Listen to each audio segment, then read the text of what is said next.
بابا اخیره یو خبره ته کومه چې دا کومه وبا پخوا وي په دې ورتېر راغلی و چې دا رښتیا دي؟ دا په سن 1917 کې په 16 کې دې خلکو هجرت کړی و. زمونږ خلکو هو بار ته ودي تلل کابل ته، نو د تورخم نه یې را واپس کړ، کابل نه پرېښودو.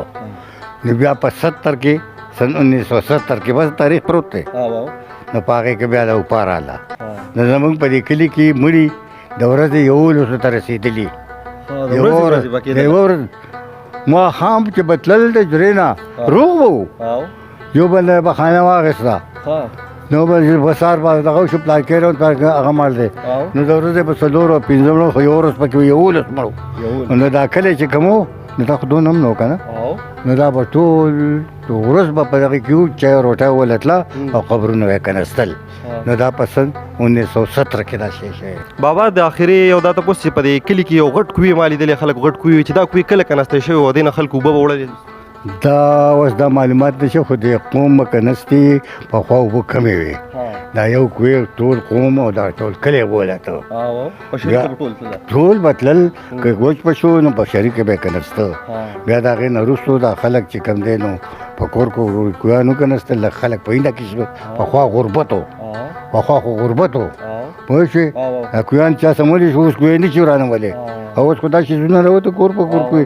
دا خو د زمانې خبره چې داسې وخت به راشي چې کور په کور به کویان شي، کور په کور به ترون شي.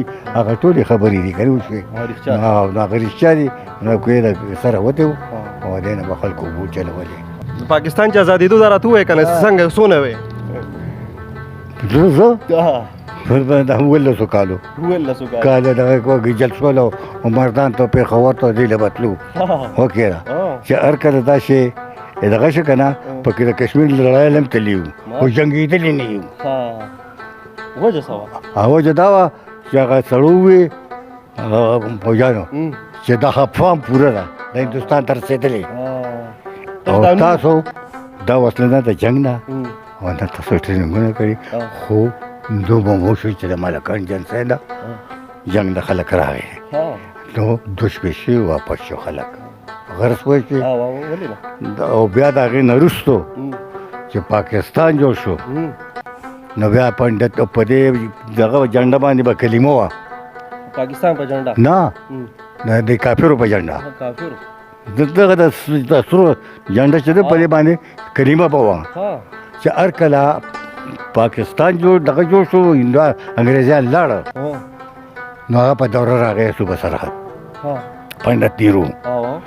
نو په 400 باندې جلسې ته خطاب کو، نو په وخت ډېر عالمان او یا دغه د 400 خلک هغې ولې کلیمه نشته په جنډه، په وخت یې خلیفتیا وکړه، خالف شو.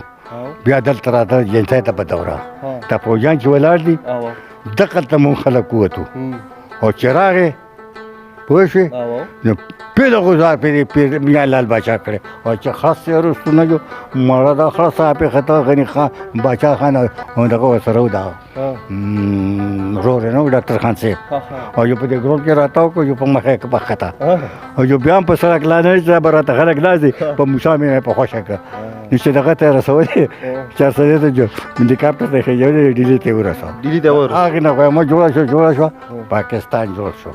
وکې د بیا د هندوستان د دوی جلسو د درګاه د دې پیپل لاندې هغه جومات سره باچا خان بابا ورسره ګرځېدو. هو هم وخت کې راغلی په دې کوی باندې جلسه کړې وه که نه، جومات ته راغلی و باچا خان بابا دلته راغلی، ما پدې کله راغلی و که نه پوه شوې. نو ملګرو ډېر ښکلي معلومات چې دي موږ د بابا نه ترلاسه کړله.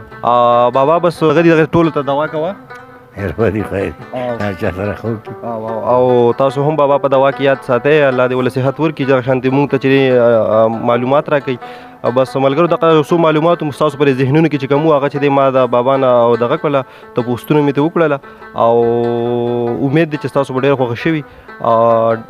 ډېره بښنه غواړم او د الله په امان.